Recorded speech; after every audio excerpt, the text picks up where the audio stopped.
성경이 전부 다 예국어고 사람 이름도 지명도 모르는 것이라 이 성경의 그 내용을 우리가 이해하는 것은 쉽지 않겠다, 그런 생각을 갖습니다.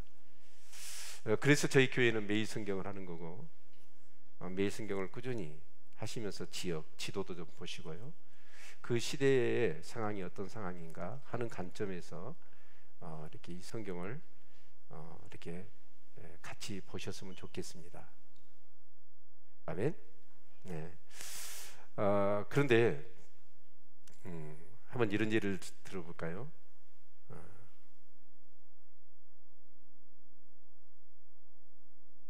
버스를 15명인 이렇게 노인들이 타고 가다가 사고가 났어요. 그래서 8명이 죽었대요.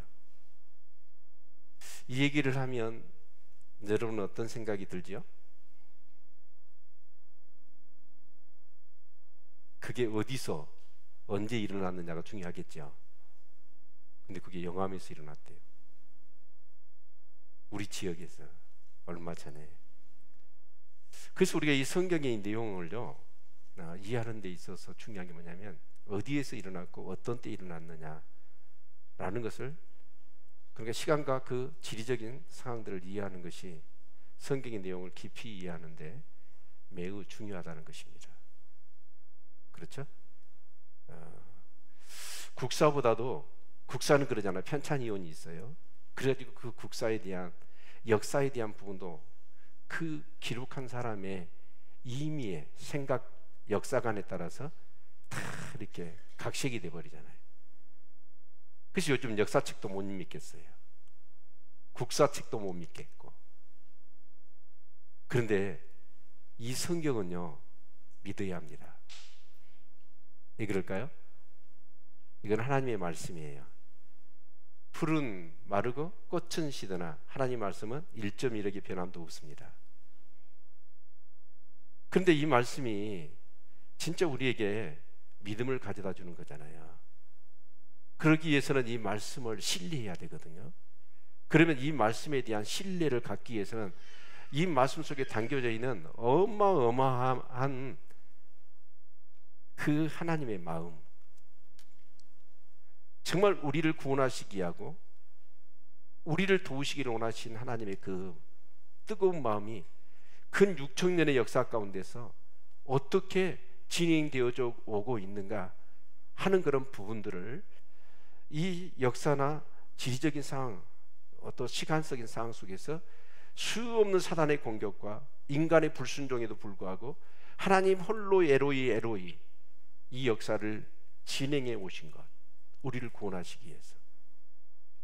그럴 때 하나님의 뜨거운 마음, 그 아픈 마음, 그 희생, 우리를 향한 뜨거운 열정, 이것들이 말씀을 통해서 여러분 우리가 경험되어야 합니다. 그런데 이 성경은 뭐냐면, 성경이 뭘까요? 하나님이셔요. 아멘.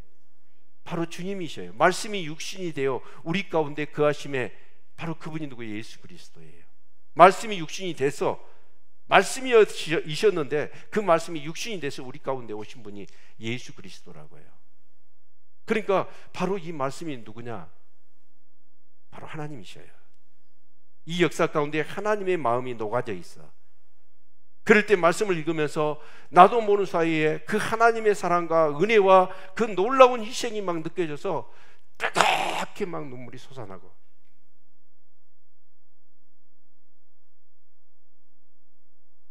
우리의 연약함이 느껴지고, 우리 인간의 죄가 깨달아지고, 그럴 때 이 말씀은 우리 가운데 살아서 역사하는 거예요. 믿음은 유기체예요. 어떤 그런 생명 없는 양적인 개념이 아니라고.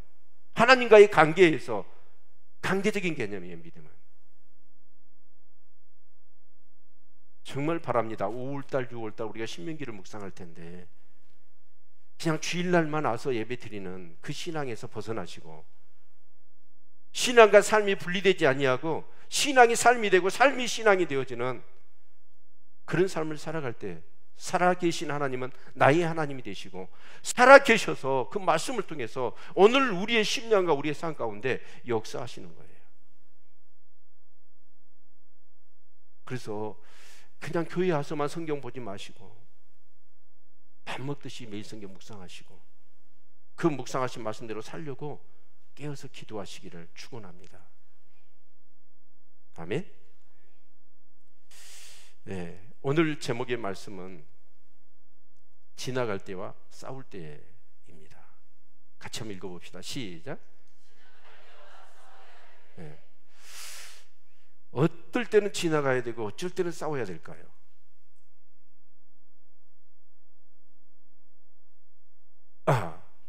저 사람이 나를 괴롭혀. 근데 그냥 내가 싸우면 이길 것 같아요. 그러니까 가서 싸워버려. 또 내가 갖고 싶은 것이 저 사람이 가지고 있어. 근데 저 사람이 약해. 가서 싸워 뺏어버리는 거예요. 근데 상대가 어쩌냐? 엄청나게 힘이 센 거예요. 그러면 그 친구가 나를 막 괴롭히고 나를 막 빼앗고 그래도 어째요? 우리는 어째요? 싸워요 못 싸워요? 무서워서 못 싸워. 그러니까 어디까지나 지나가고 싸울 때의 그 기준은 누구냐면 내 자신이에요. 근데 오늘 성경을 보면 이스라엘 백성들은 지나가고 싸울 때와 싸우지 않을 때 그 기준이 뭔가 라는 것을 오늘 말씀을 통해서 같이 나눠보고 싶어요. 아멘. 자, 그러기 전에 이 신명기 말씀을 우리 같이 한번 살펴봐야 됩니다. 이 신명기가 뭘까? 자, 같이 한번 읽어볼까요? 시작. 신명기는 모세가 이 세대들에게 모압 평지에서 생명을 한 달 남겨놓고 한 유언적인 설교집입니다. 그러니까 이스라엘 백성들을 모세가 출애굽시켰잖아요. 벌써 40년이 흘렀어. 그래서 이제 모세는 어쩌냐? 이 이스라엘 백성을 모압 평지, 요단 동편 모압 평지까지 인도했어요. 그런데 그 모압 평지는 어떤 곳이냐면 바로 코앞이 이제 가나안 땅이에요. 요단강만 건너면 가나안 땅이라고요. 그런데 이 모여있는 데리고 왔던 이스라엘 백성들이 어떤 사람이냐면 그 출애굽에 놀라운 하나님의 10가지 재앙을 통하고 홍해가 갈라지며 정말 반석에서 물을 내시고 그런 놀라운 하나님의 은혜를 체험했던 세대는 다 죽어버린 거예요. 왜요? 믿음이 없어서. 그리고 그 사람들의 자녀들, 젊은 세대를 이끌고 이제 요단 동편에 이제 가서 그 가나안 땅을 정복을 해야 돼요. 근데 이 친구들이 어쩌냐? 이 세대들이 믿음이 있어요, 없어요? 믿음이 없는 거예요. 그래서 이 모세는 뭘 하고 있냐면 그 출애굽 이 세대들에게 여러분 지금 이제 정복해야 될, 싸워야 될 땅이 바로 코앞이거든요. 그리고 자신의 생명이 한 달밖에 남지 않았어. 그러면 모세는 자기 노하우를 다 결집시켜서 이스라엘 백성들한테 뭘 해야 될까요? 모압 평지에서 가나안과 전쟁을 해야 되는데 군사훈련을 시켜야 된단 말이에요. 어떻게 성을 공격할 것이고 그 성들을 무너뜨릴 것이며 가나안을 정복할 것인가 라고 하는 전술을 짜야 되고 전략을 구상을 해야 되고 다 훈련을 시켜야 돼요. 근데 모세는 정말 중요한 순간입니다. 자기 생명이 한 달밖에 남지 않았어. 바로 코앞이 가나안 이 땅이에요. 그 중요한 순간에 군사훈련을 시킨 게 아니라 하나님 말씀을 전하고 있다는 거예요. 여기에서 우리는 정말 중요한 영적 교훈을 얻어야 합니다. 네, 하나님 말씀을 전할까요? 이스라엘 백성들이 믿음을 갖도록, 그리고 가나안 정복 전쟁은 무슨 전쟁이냐면 힘을 통해서 그 가나안을 정복한 게 아니라 믿음을 통해서 정복해야 될 영적 전쟁이기 때문에 모세는 그 중요한 순간에 이스라엘 백성들에게 하나님 말씀을 전하고 있는 거예요. 그래서 생명을 한 달 남겨놓고 한 유언적인 설교집이라고 신명기를 얘기할 수 있습니다. 다시 새롭게 그 하나님을 경험하지 않은 세대에게 하나님의 말씀을 증거해가지고 그 말씀을 통해서 믿음을 갖게 하도록 하기 위해서 이 모세는 모압 평지에서 이스라엘 백성들에게 설교를 하고 있다, 이렇게 이해하셔야 합니다. 그런데 이제 38년이 되고 근 40년이 되니까 하나님이 모세한테, 이스라엘 백성들한테 이제 가라 북으로. 그런데 갈 때 어떻게 하느냐? 싸우지 말라고 하는 명령을 내립니다. 누구한테? 여기 에돔, 모압, 암몬이라고 하는 이 족속들을 가는 싸우지 말아라 라고 하나님이 명령을 내리시는 거예요. 근데 이유는 뭐냐면 그 모압은 에돔은 에서의 후손이에요. 그러니까 이스라엘과 형제지요. 그렇죠? 그리고 모압, 암몬도 마찬가지예요. 아브라함의 조카 롯의 자녀들로 만들어진 그런 족속입니다. 그러니까 형제 민족이고 또 그들의 땅들을 하나님이 그 각자의 민족에게 기업으로 주셨어요. 그래서 절대로 그 족속들과는 싸우지 말아라 라고 하시는 거예요. 자, 그런데 또 한 번은 뭐냐면 싸우라고 얘기합니다. 누구하고는 싸우라고 그러냐면 헤스본 왕 시온과 바산악 옥하고는 싸우라고 하시는 거예요. 근데 헤스본과 바산은 어느 족속이냐면 아모리 족속입니다. 따라서 합시다. 아모리 족속. 예. 어떤 족속하고는 싸우지 말아라, 그러나 어떤 족속하고는 싸워라 라고 이제 하나님의 명령을 내리시는 거예요. 자, 그러면 이 아모리 족속은 왜 싸우라고 했을까요? 근데 싸워도 어떻게 싸우라고 말씀하시냐면 그 진멸하라고 얘기해요. 아니, 필요해서 전쟁을 해가지고 그 군인들을 다 죽여버리고 그 민족들을 어떻게 해요? 그냥 흡수해서 전리품을 다, 그러는 게 아니라 진멸하라. 이걸 헤렘 전쟁이라고 얘기했습니다. 그러니까 이건 뭐냐면 완전히 다 그냥 세상 말로 하면 씨도 없이 다 씨를 말려버리는 그 전쟁이죠. 어떻게 하나님이, 사랑이 많으신 하나님이 이렇게 잔인한 명령을 하나님 백성한테 하도록 하셨을까라는 것도 우리가 생각해 보아야 합니다. 그런데 우리 창세기 15장 16절의 말씀을 보면 우리 같이 읽어볼까요? 시작. 네 자손은 4대 만에 이 땅으로 돌아오리니 이는 아모리 족속의 제약이 아직 간영치 아니함이니라. 아브라함에게, 그러니까 이 출애굽 전 근 한 500년 전에 아브라함한테 하나님이 말씀하시는 거예요. 이제 너희들이 애굽에 가서 노예 생활을 할 텐데 4대 만에 다시 돌아올 거라는 거예요. 그런데 사실 우리가 구속사적으로 본다면 이스라엘 백성들을 큰 민족을 이루시기 위해서 이 애굽으로 포로 생활을 하게 했잖아요. 그래서 이제 큰 민족이 되니까 출입을 한 것도 있지만 또 한편으로 보면 아모리 족속의 제약이 아직 가능치 않았어. 그런데 출애굽할 때는 이미 아모리 족속의 제약이 뭐였어요? 가능했다는 뜻이에요. 가능이 뭐예요? 제약이 차고 넘쳤다. 그러면 이 아모리 족속의 제약이 어떤 걸까? 그 족속들은 뭘 썼냐면 말곰이나 몰렉이나 이런 우상을 섬긴 거예요. 그런데 이 헤스본 왕 시온이나 바산악 옥 같은 경우는 우상을 섬겼는데 그 우상을 섬기기 위해서 했던 것이 뭐냐면, 그 몰렉을 섬기는 건 뭐냐면 자기 자녀를 제물로 바치는 거예요. 자기 자녀들을 제물로 바쳐요. 여러분, 우리가 그러면 그 자녀를 제물로 바치는 우상 숭배, 무엇 때문에 그러죠? 자신들이 잘 되기 위해서, 자신들이 복을 받기 위해서 어떤 것도 희생하는 거예요. 그러니까 자기가 잘 되는 것이라고 한다면 수단과 방법을 가리지 않습니다. 그래서 우상 숭배는 뭐라고 그러는 거예요? 탐심이라고 그러는 거예요. 세상 사람들은 그렇습니다. 자기가 잘 되는 것이라고 한다면 수단과 방법을 가리지 않아요. 그것이 옳고 의냐 불이냐 진리냐 비진리냐 따지지 않고 잘 되는 것이라고 한다면 뭐든지 다 해버리는.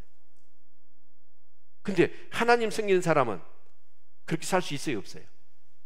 없어요. 내가 죽더라도 하나님 말씀대로 살아야 돼요. 의롭게 살아야 돼요. 바르게 살아야 돼요. 진리대로 살아야 돼요. 근데 아모리 족속의 지약에 그렇게 간영해버린 거예요. 그것이 일반화된 거예요. 그래서 하나님께서는 이 아모리 족속을 유아까지 죽이라고 하는 이유는 뭐냐면, 이건 뭐냐면 단지 전쟁이 아니고 하나님을 대신한 심판의 의미가 있는 거예요. 아멘. 우리 주님이 다시 재림하셔서 분명히 심판할 것입니다. 그 심판에는 예의가 없어요. 사랑과 긍휼이 없어요. 예수님이 처음에 오셔서는 죄인된 우리를 위하여 긍휼을, 자비를 베풀어 주셨잖아요.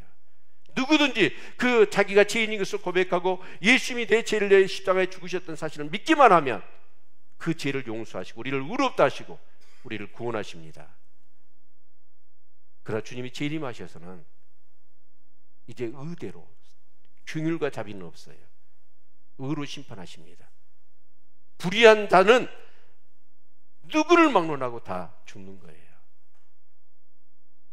심판은 있습니다. 아멘. 그래서 어떻게 보면 이런 헤렘 전쟁은 뭐냐면 진멸 전쟁이라고 그래요. 하나님을 대리한 심판의 개념이 있는 거예요.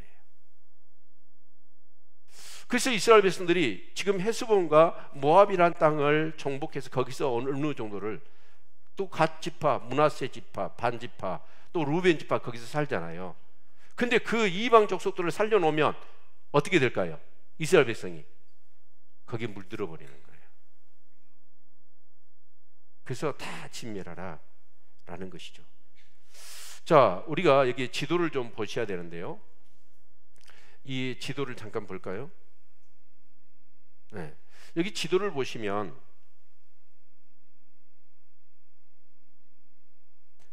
여기 지도를 보시면요, 여기가 지금 가데스 바나입니다. 가데스 바나가 이곳이거든요. 여기서 12정탐꾼을 보냅니다. 그런데 그 정탐의 보고를 듣고 이스라엘 백성들이, 특히 10명의 정탐꾼들이 불신 보고를 해요. 그 아낙 자손들이 기골이 장대해서 우리 가면 우리는 메뚜기다, 그들이 밟기만 하면 우리 메뚜기처럼 배가 터져서 죽을 거다, 우리 죽으려고 거기 가냐? 안 된다 하니까 이스라엘 백성들이 다 절망하고 낙심하고 하나님과 모세를 원망합니다. 그래서 하나님께서는 어떻게 하시죠? 그들을 다 진멸하시려고 그래요. 믿음이 없으니까. 근데 모세가 하나님께 중보기도 하지요. 이곳에서 이끌어내셔서 하나님이 하나님의 백성을 죽이시면 다른 족속들이 뭐라고 그러겠습니까? 그래서 하나님이 좋다, 내가 죽이지는 않겠다. 그러나 믿음이 없는 자는 그 가나안 땅에 못 들어간다는 거예요. 그래서 그 믿음이 없는 1세대들은 그 놀라운 믿음을 갖도록 하시기 위해서 하나님이 10가지 재앙으로 홍해가 갈라지고 만나 매출하기로, 그러면서 정말 안식일 훈련을 시키셨고 말씀을 주셨잖아요. 십계명을. 성막을 통해서 그들의 지금 문제를 어떻게 해결하고 하나님과 교제를 계속 할 수 있는가 하는 모든 것을 주셨음에도 불구하고 그 1세대들은 믿음이 없었어요. 그래서 그 믿음이 없는 시대는 사람은 절대로 천국에 못 들어가요. 여러분, 천국은 누구만 갈 수 있어요? 믿는 자만 갈 수 있어요. 그래서 믿음 없는 세대는 그 40년 동안에 광야에서 방황하다 다 죽습니다. 그리고 이제 그 이스라엘 백성들에게 하나님이 이제 1세대가 다 죽으니까 너희들이 지금 오랫동안 기다렸다, 북으로 가라. 그래서 북으로 가는 거예요. 근데 그 북으로 갈 수 있는 가장 빠른 길이 어디냐면, 지금 이 가데스 바나에서 이 출발해 가지고 어디로 가냐면, 이제 얘가 에돔이에요. 에돔. 이 에돔을 지나고 모압을 지나고 암몬을 지나면 여기 지금 이곳이 어디냐면 바로 헤스본이에요. 그리고 그 위에 이쪽 지역이 뭐냐면 바산입니다. 그래서 지금 이스라엘 백성들이 그 요단 동편으로 가기 위해서는 에돔을 지나야 되고 모압과 암몬을 지나쳐야 된단 말이에요. 그래서 하나님이 뭐라고 그러냐면 에돔하고 모압하고 암몬하고는 싸우지 마라 그랬어요. 싸우지 마라. 그래서 모시아 이스라엘 백성들은 이제 여기 에돔한테 가요. 자, 우리가 길만 열어주라. 그래서 필요한 것이 있으면 다 우리가 값을 지불할게. 먹을 것, 심지어는 물까지도 돈 주고 살 테니까. 우리 짐승들이 만약에 농작물을 해치면 거기에 대한 손해배상도 우리가 넉넉히 해줄 테니까 길만 열어주라. 근데요, 에돔 왕이 칼을 딱 차고 군사를 이끌고 나가서 못 가! 그런 거예요. 그러면 어떻게 해야 될까요? 왜 못 가? 그리고 싸울까요? 하나님 말씀이 있잖아요. 싸우지 말아야겠어.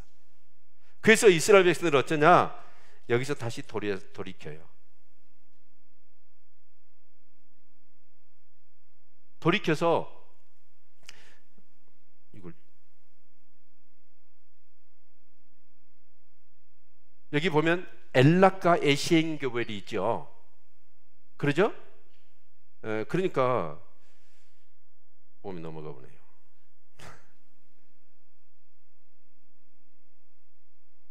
여기 이 에시엔 계볼, 그러니까 지금 보면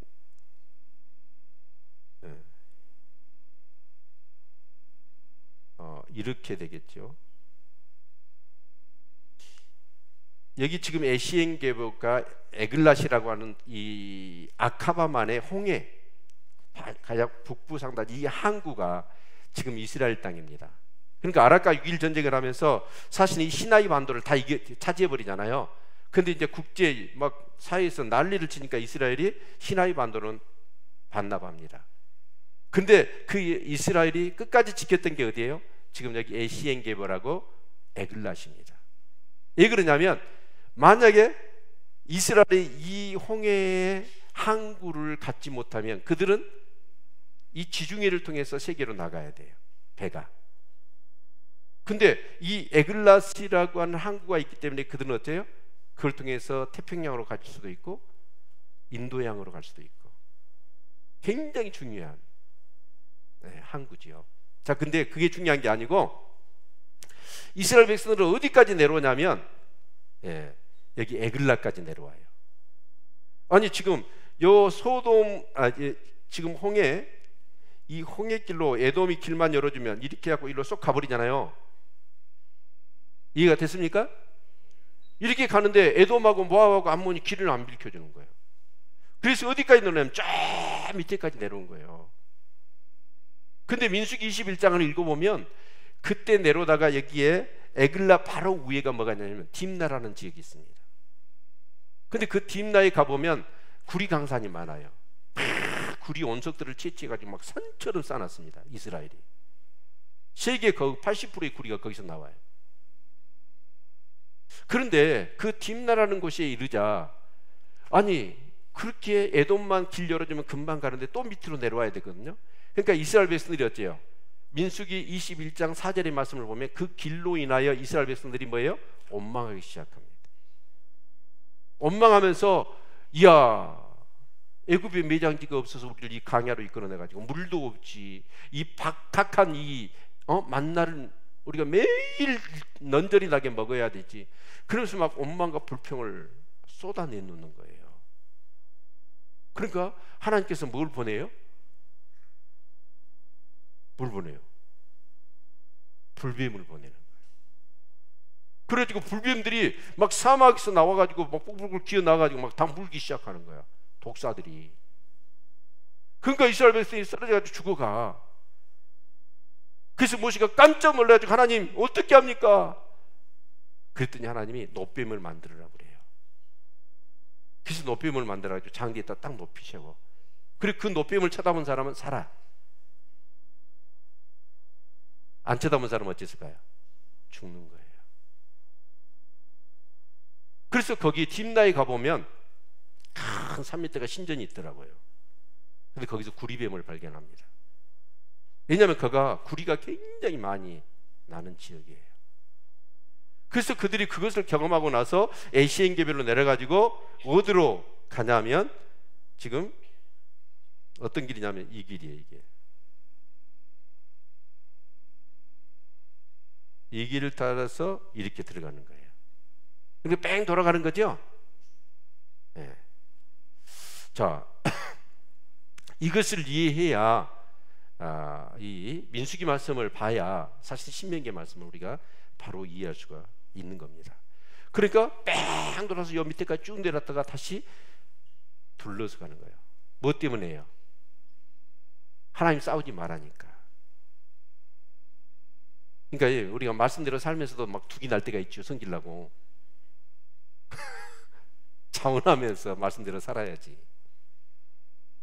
하나님이 그래도 그 노뱀 사건을 통해서 이스라엘 백성들이 믿음을 가졌던 것 같아. 그렇죠?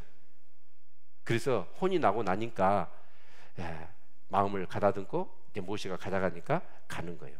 가는데 이제 중요한 건 뭐냐면 그 이제 헤스본 왕 누구예요? 시온하고 바산 왕 옥이 있습니다. 그런데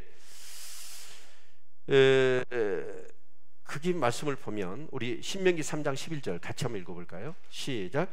르바임 족속의 남은 자는 바산 왕 옥뿐이었으며 그의 침상은 철 침상이라 지금 오히려 암몬 족속의 라빠에 있지 아니하냐. 그것을 사람의 보통 규빗으로 재면 그 장이 9규빗이요 강이 4규빗이니라. 신기하게도 이 바산 왕 옥에 대한 내용, 특히 그 침대에 대한 철 침대인데 그 침대가 크기가 어느 정도냐면 이 길이가 9규빗이에요. 우리는 한 뼘 두 뼘 재지요, 자가 없을 때. 근데 이스라엘 사람들은 규빗으로 쟀어요. 이렇게 요 손끝에서부터 요 팔뚝 끝다리가 규빗이에요. 보통 대부분 45cm 정도 나온대요. 긴 사람 빼고 일반적으로. 이게 한 규빗. 그렇죠? 그럼 42 곱하기 9 해보세요. 얼른 4.1m예요. 여러분 침대 길이가 4.1m 그리고 폭이 2.8m예요. 우리 퀸 사이즈가 얼마죠? 침대 제일 큰 게 침대 아마 2m, 길이가 2m 넘을까요?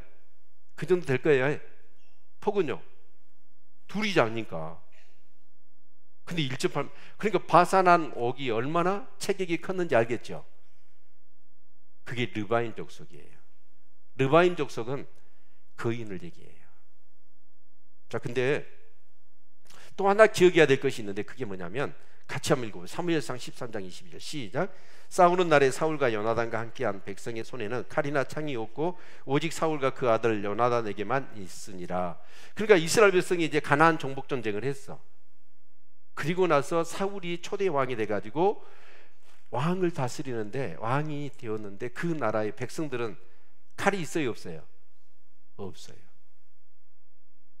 왕하고 왕자만 있었다는 거예요. 그러면 왕하고 왕자만 있었다는 얘기는 뭐예요? 그 철로 된 칼을 그 나라에 생산했다 못했다? 못했다. 수입해 온 거예요.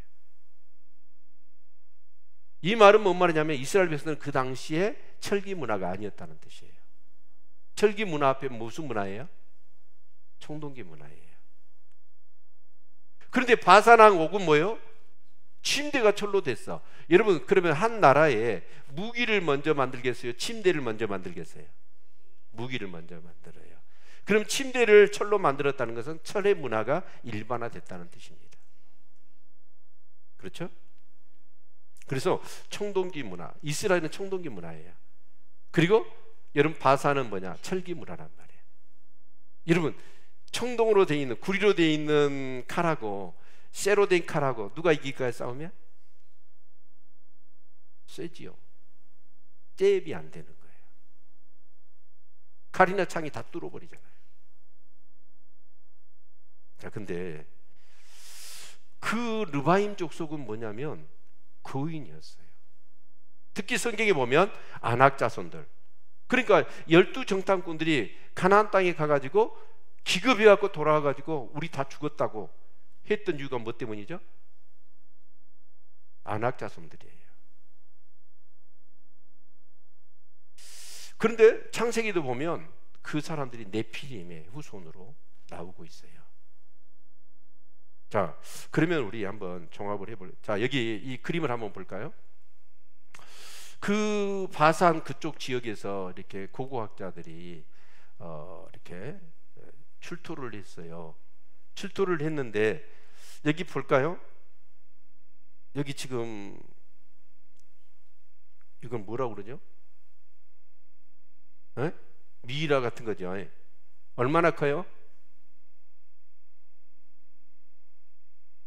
얼마나 커요? 여기 오른쪽 제일 큰 걸 봐보세요. 저기 지금 저 서 있는 사람도 지금 저 사람이 중동 사람이니까 제법 키가 큰 키잖아요. 또 그 밑에 보면 여 옆에 그 밑에 있는 사람이 외국 사람이죠. 외국 사람 키가 크잖아요. 근데 그 사람에 비해서 여기 지금 이 사람들은 어떤 사람이에요? 아프가니스탄의 거인들입니다. 지금도 살아있어요, 이 사람들. 근데 이 사람 어깨에다 손을 얹었는데 이 손으로요 그 사람 얼굴을 딱 싸겠더라고. 그렇죠? 그럼 우리 한번 생각해 보세요. 12정탐꾼이 가나안 땅에 갔어요. 갔더니 안악자손이 다 이런 사람들이야. 자기는 지금 여기 차는 거야. 초등학생하고 대학생하고 청년하고.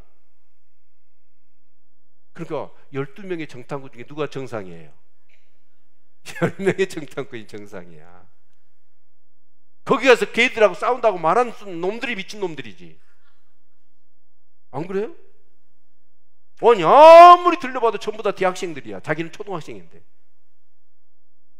하나님이 그런 애들하고 싸우라고 그러는데 이게 싸울 수 있겠냐고.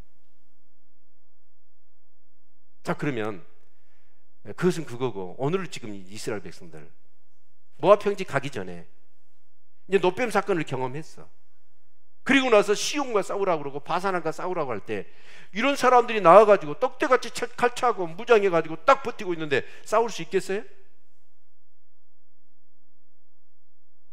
여러분, 싸울 수 있었겠어요?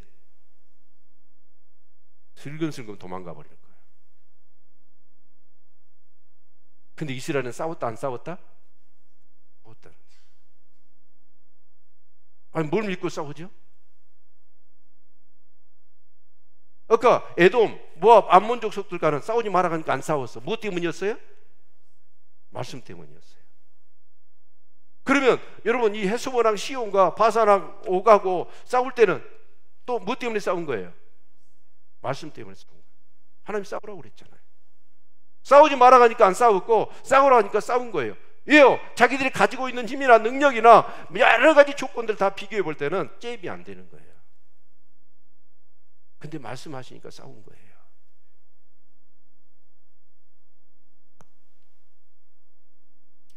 여러분, 싸우거나 싸우지 않는 기준이 뭐예요? 내가 판단하고 내가 정말 재보는 거예요. 실력이 누가 세냐, 힘이 누가 더 세냐. 세상은 대부분 그렇게 해서 싸우든지 피하든지 해요. 근데 우리 하나님 믿는 사람은 그 기준이 뭐가 돼야 돼요? 하나님 말씀이어야 돼요.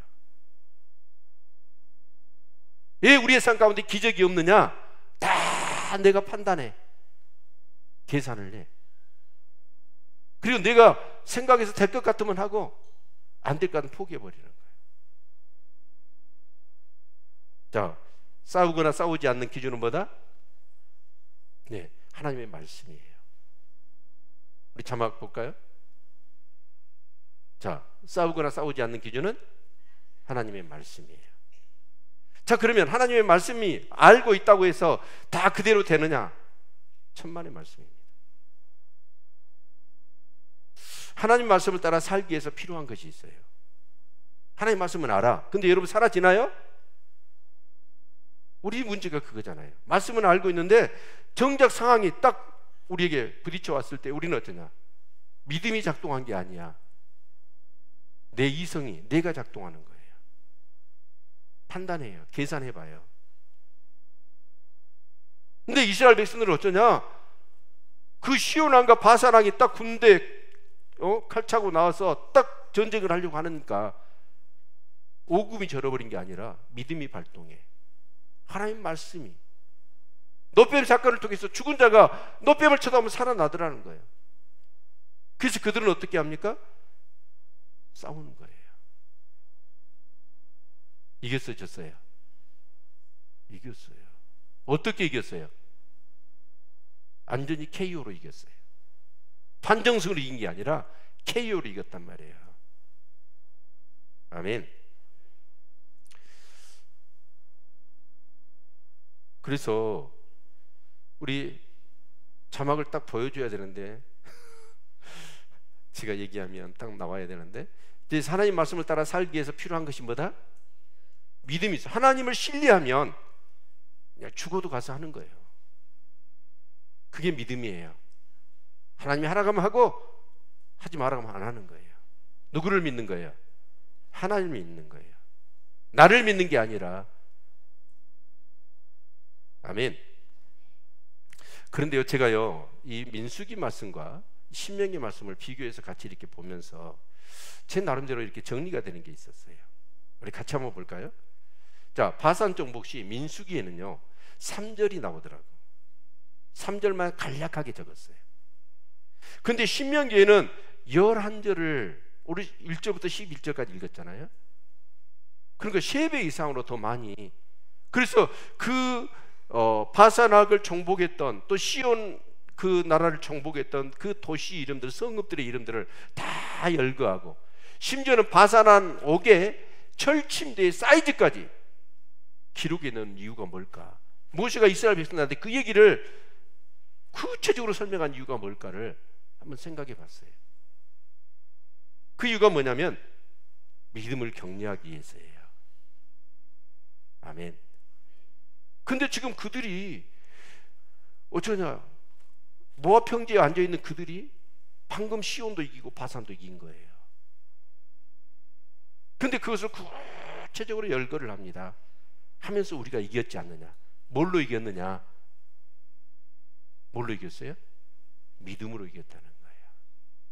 그래서 우리가 이제 가나안 땅을 향해서 가서 정복 전쟁을 할 때도 우리가 어떻게 해야 된다는 거예요? 믿음을 가지고 정복해야 된다는 거예요. 그 믿음을 갖고 가면 하나님이 그 가나안을 정복하게 하실 것이라는 거예요. 아멘. 그리고 또 하나는 뭐냐면 이 시온과 이 바산이란 두 나라를 그러고 하는 것이 굉장히 중요한 것 같아요. 한 나라면 어쩌다가 우연히 이겼다고 생각해. 근데 두 나라를 언급하는 이유는 뭐냐면, 이건 그래서 우리가 법정에서 증인은 반드시 한 사람이에요, 두 사람이에요? 두 사람이에요. 두 사람의 얘기가 증인이 되어지면, 증인이 써지면, 그 얘기를 해주면 그건 증거로 채택이 됩니다. 이 시온도 그렇고 이 옥도, 헤스본도, 바산도 우리가 믿음으로 해서 이기지 않았느냐? 그들의 그 가지고 있는 조건들이 어떤 것이었냐? 우리가 감당할 수 없는 것이었지 않느냐? 근데 우리가 이겼지 않느냐? 그러면 가나안 정복도 우리 믿음으로 이길 수 있다. 이것을 지금 이스라엘 백성한테 격려하기 위해서 증인 메시지를 모세는 전하고 있는 거예요. 아멘. 예. 그래서 이 가나안 정복 전쟁의 전초전이 뭐냐면 바로 이 헤스본과 바산과의 전쟁이었습니다. 아멘. 그래서 여러분, 결국 가나안 정복은 어떻게 했느냐 라는 것이 중요합니다. 그러면 가나안의 첫 성이 여리고성이잖아요. 근데 그 여리고성을 함락시킬 때 어떻게 했죠?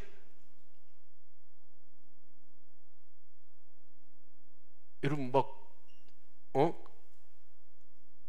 창을 쏘고 옛날 영화에 보면 이렇게 해가지고 불 해가지고 갖다 집어 던지고 돌을 갖다가 날려서 불 지르고 성문을 깨고 그랬나요? 어떻게 했어요? 아니, 여리고성을 한 바퀴 돌래. 그러니까 지금 바산과 시온이 이 헤스본이 무너진 거예요. 이걸 경험한 이 이제 여리고 사람들은 이 소문이 나가지고 간담이 서늘해.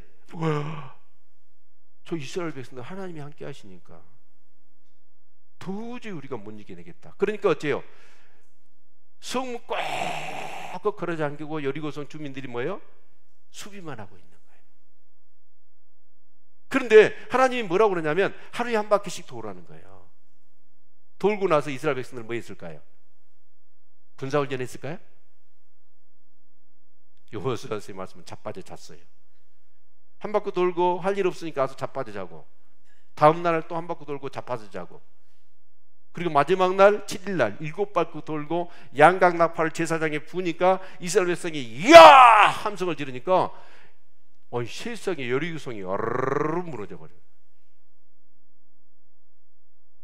세상에 그럴 수 있어요? 그러니까 여러분, 가나안 정복 전쟁은 힘을 가지고 싸우는 전쟁이 아니라 뭘 갖고 싸우는 전쟁이에요? 믿음 갖고 싸우는 거예요. 오늘 저와 여러분이 이 강해합니다. 사실은 우리가 하나님 나라 갈 그 순간까지 이 세상 가운데서 우리는 이 영적 싸움을 싸워야 돼요.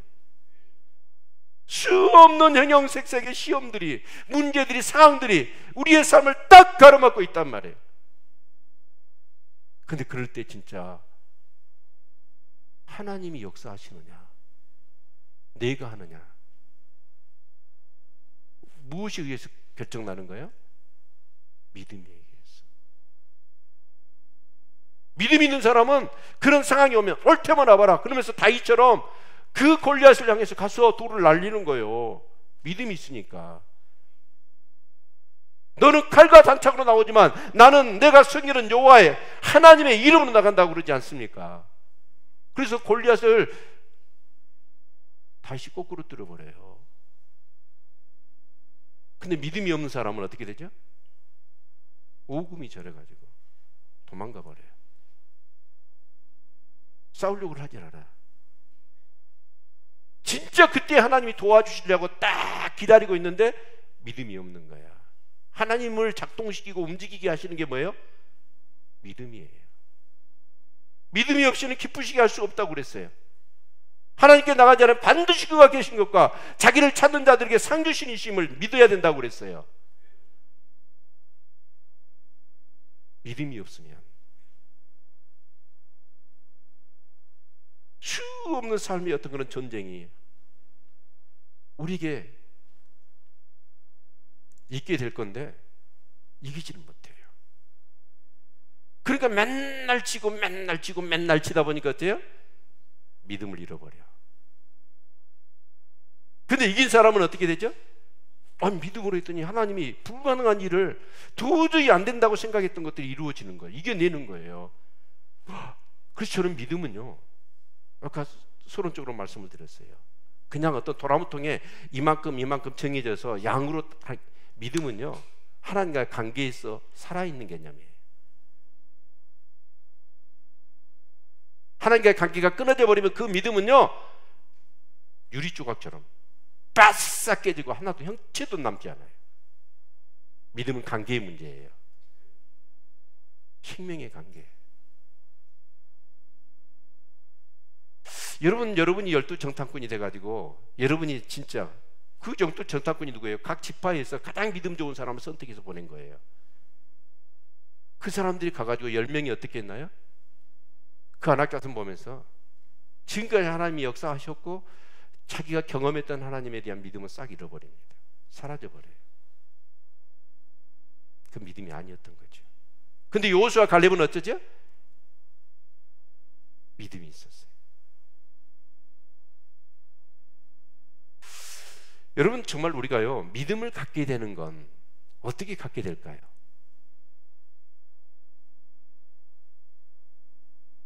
이 신명기 말씀, 모세가 모압 평지에서 이스라엘 백성들에게 왜 군사훈련을 시키지 않고 말씀을 들려줄까를 생각해 보셔야 돼요.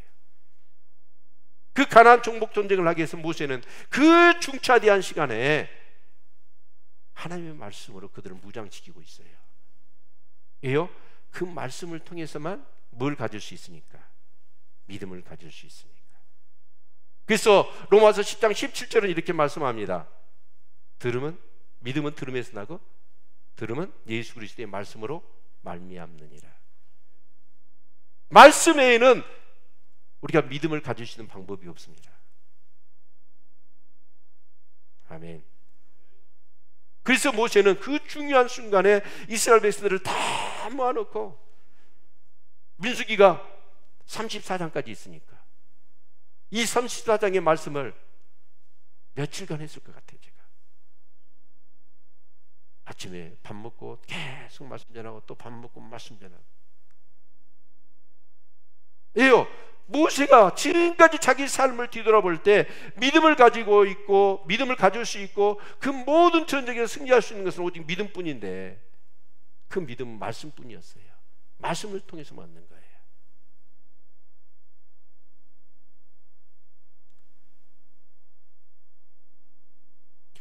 여러분, 세상을 이기는 게 뭘까요? 사람들은 권력을 가지려고 그래요. 돈을 가지려고 그래요. 예요. 그걸 가지고 있어야 이기니까. 근데 그거 없는 사람은 어떻게 해요? 그러니까 사람들이 삼부를 쓰는 거예요. 돈을 벌려고, 권력을 가지려고. 근데 그것은요, 효과는 있어요. 없는 사람보다 있는 사람이 훨씬 더 능력이 있어요. 권력을 가지고 있는 사람과 없는 사람은 도저히 할 수 없는 일을 권력이나 돈 있는 사람 해내요. 그래서 그걸 능력으로 쳐줘요. 근데 진짜 능력은 뭔지 아세요? 우리 성경을 같이 한번 읽어보겠습니다. 같이 읽죠? 시작. 대저 하나님께서는 난 자마다 세상을 이기느니라. 세상을 이긴 이름은 이것이니 곧 우리의 믿음이니라. 세상을 이기는 것은 뭐라고요? 믿음이래요. 그래서 금보다 더 귀한 게 뭐예요? 믿음이에요. 저는 우리 정말 성도님들에게 권면합니다. 세상을 이길 수 있고 내 자신의 육체의 소욕과 수없이 찾아오는 형형색색의 시험들을 이겨낼 수 있는 믿음이 있기를 바랍니다. 근데 그 믿음은 뭘 통해서 얻는다? 말씀을 통해서요. 성경 어디를 찾아보세요. 우리가 믿음을 갖는 데 있어서 말씀에 하나님이 제시한 것이 있는가? 없습니다. 물론 기적을 통해서 우리가 믿음을 이렇게 믿음 쪽으로 우리의 마음을 열 수는 있어요. 그러나 우리가 구원 얻을 만한 믿음은 예수 그리스도의 말씀밖에 없습니다. 정말 저는요, 우리 교회가 매일 성경을 묵상하고 하는 이유가 어디에 있냐면, 주일날만 와서 예배 들어가지고 지거층이 배경 설명하고 뭐 이렇게 설명하고, 그게 아니라 이것은 기본적으로 우리가 다 가지고 있고, 그러면서 더 깊이 또 입체적으로 그렇게 해서 말씀을 볼 때 이 말씀이 믿음을 갖게 해주는 거예요. 그리고 그 믿음은 뭐예요? 모든 세상을 이겨낼 수 있어요. 오늘 지금 여기 계신 우리 성도님도 그럴 거예요. 다 지금 영적 전쟁 현장이 있을 거예요. 세상의 방식이 아니라 하나님의 방법, 영적 전쟁을 승리로 이끌기 위해서는 뭐가 필요하냐면 진짜로 믿음이 필요한 건데, 그 믿음을 갖기 위해서는 여러분 어떻게 하시나요?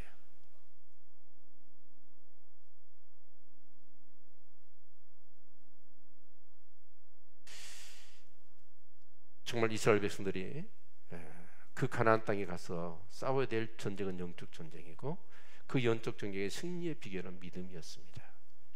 마찬가지로 오늘 이 강야 시대에 살아가는 저와 여러분도 주어진 삶의 영역 속에서 승리할 수 있기 위해서는 믿음뿐입니다. 세상에 나가서 여러분 정말 예수 믿어보라고 복음 전시해 보세요. 그러면 부지기수 그는 반 이상은 다 교회 다녔던 사람이에요. 아, 나 교회 다녔어 옛날에. 근데 그 사람들은 왜 지금 교회를 안 다닐까요? 믿음이 없는 거예요. 믿음이 없으니까 포기해버린 거예요. 그러나 예수 그리스도를 통해서만이 구원을 받을 수 있고, 하나님을 믿는 믿음만이 세상을 이길 수 있다는 믿음을 갖고 있고, 그것을 경험하고 내 생명보다 귀한 것이 결국은 내 믿음이구나 라는 것을 확신한 사람은 죽더라도 그 믿음을 포기할 수가 없어요. 여러분, 주일 성수 이게요, 우리 믿음이에요. 천하에 급한 일이 있고 뭐 다급한 문제가 있고 중요한 문제가 있어도 우리는 어째요? 주일날이면 장약하게 모든 것을 다 내려놓고 내가 죽어야 돼요. 내가 죽어야 주일 성수할 수 있어요. 11조 신앙, 이것도 온전한 믿음이에요. 주일 성수 못하고 11조 신앙 못한다면 그 믿음은 어떠냐? 언제나 믿음이 되지 못할 거고 결국 그들은 물질에 타협하는 거잖아요. 우리 시간의 어떤 주인이 누굽니까? 하나님이셔요. 그런 사람은 어때요? 죽는 하시더라도 주일 성수하고 11조 신앙을 하는 거예요. 그게 내 믿음을 지켜주고 우리 가정을 지켜주는 거예요. 내 삶을 지켜주는 거예요. 이 믿음이 있기를 바랍니다. 여러분 말씀 묵상 많이 하십시오. 그래서 아무리 세상이 유혹을 하더라도 흔들리지 않고 반석 같은 믿음, 그래서 승리해서 하나님께 영광을 올리는 우리 성도님들 다 되셨으면 좋겠습니다. 기도하겠습니다.